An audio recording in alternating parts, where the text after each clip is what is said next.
جب آپ آسمانوں پہ پہنچ گئے اللہ رب العزت کے ہاں، تو اللہ تعالیٰ کا آپ نے دیدار جس طریقے سے کیا، جس حال میں کیا، اور اللہ تعالیٰ نے آپ کو اپنا دیدار جیسے بھی کروایا، جس طریقے سے بھی کروایا، یہ اللہ تعالیٰ کا رسول یا خود رب تعالیٰ ہی بہتر جانتے ہیں۔ اب یہاں سوال یہ پیدا ہوتا ہے، جو لوگ یہ سمجھتے ہیں، یہ کہتے ہیں اور لوگوں میں اس بات کا پرچار بھی کرتے ہیں کہ آقائے دو جہاں کی جو ملاقات تھی شب معراج پہ، وہ تو جبرائیل علیہ السلام کے ساتھ ہوئی تھی،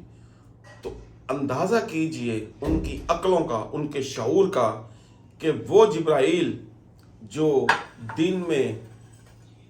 صبح دوپہر شام میں تشریف لاتے تھے اور بارہا تشریف لاتے تھے، کئی اشکال میں تشریف لاتے تھے، تو کیا ان کے دیدار کے لیے یہ سارا تردد کرنے کی ضرورت تھی؟ دوسری بات، ہمیشہ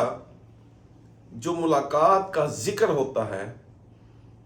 وہ کسی بڑی سے اعلیٰ ہستی کے ساتھ ہوتا ہے۔ اس کائنات کی سب سے، ان تمام عالموں کی سب سے بڑی اور اعلیٰ ہستی وہ صرف اور صرف اللہ رب العزت کی ذات اقدس ہے۔ اگر آپ کو حضرت جبرائیل علیہ السلام سے ہی ملنا مقصود ہوتا تو وہ تو ملاقات یہاں اس کائنات کے اندر ہوتی رہتی تھی، اکثر و بیشتر ہوتی تھی، جبکہ وہ جبرائیل جو خود رحمت للعالمین کی رحمت کی وجہ سے اسے کئی فیوز و برکات عطا ہوئیں، کیا ان سے ملنے کے لیے آپ گئے تھے؟ جبکہ اللہ تعالیٰ کا خود فرمان ہے کہ جب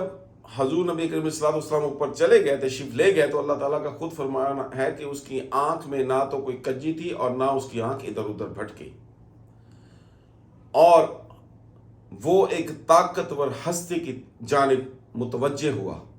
اب وہ طاقتور ہستی نہ تو جبرائیل علیہ السلام ہو سکتے ہیں، یاد رکھیے اللہ تعالیٰ تمام طاقتوں کا سرچشمہ ہے، ان سے بڑھ کر کسی کی طاقت نہیں ہے۔ جب کوئی سب سے اعلیٰ طاقتور، سب سے اعلیٰ بااختیار، سب سے بڑی اتھارٹی کسی کا ذکر کرے گی تو وہ اس کی طاقت اور اتھارٹی کا ذکر نہیں کرے گی، وہ اس کی سوجھ بوجھ کا، اس کی عقل و دانش کا ذکر کرے گی۔ وہ یہ تو کہہ دے گی کہ فلاں ہستی، فلاں شخص صاحب حکمت ہے،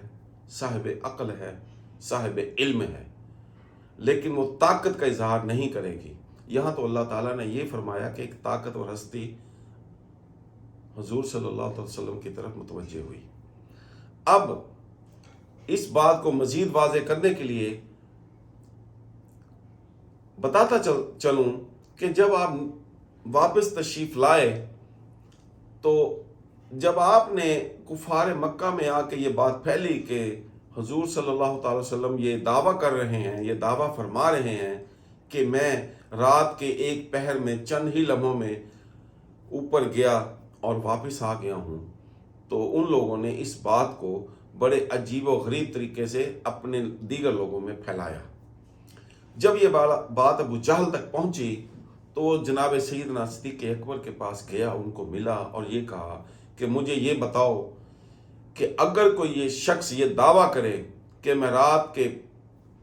پہر میں چند لمحوں میں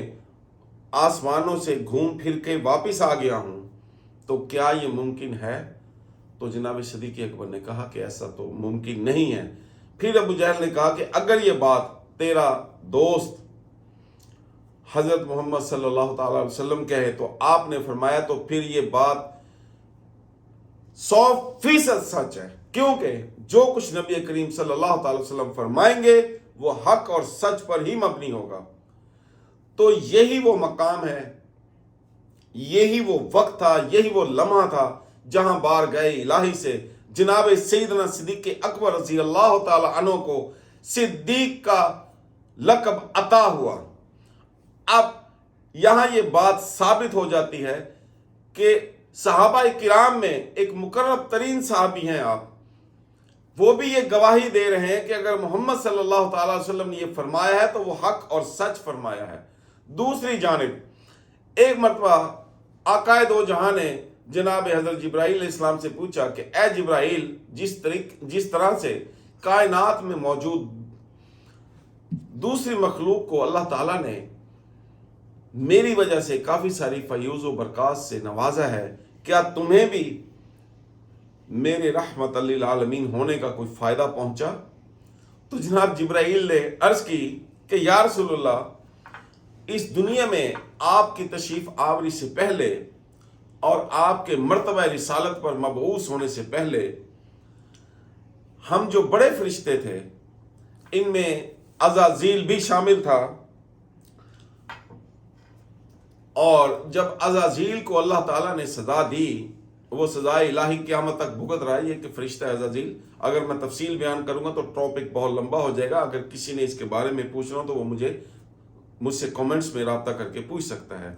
تو ہم انتہائی خوف زدہ ہو گئے جب عزازیل کو اللہ تعالیٰ نے سزا دی اور وہ قیامت تک اس سزا میں مبتلا رہے گا عزازیل،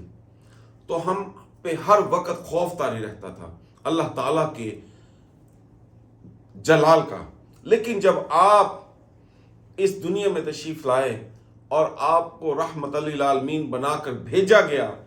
تو اس کے بعد اللہ تعالیٰ نے مجھے روح الامین کا لقب عطا فرمایا،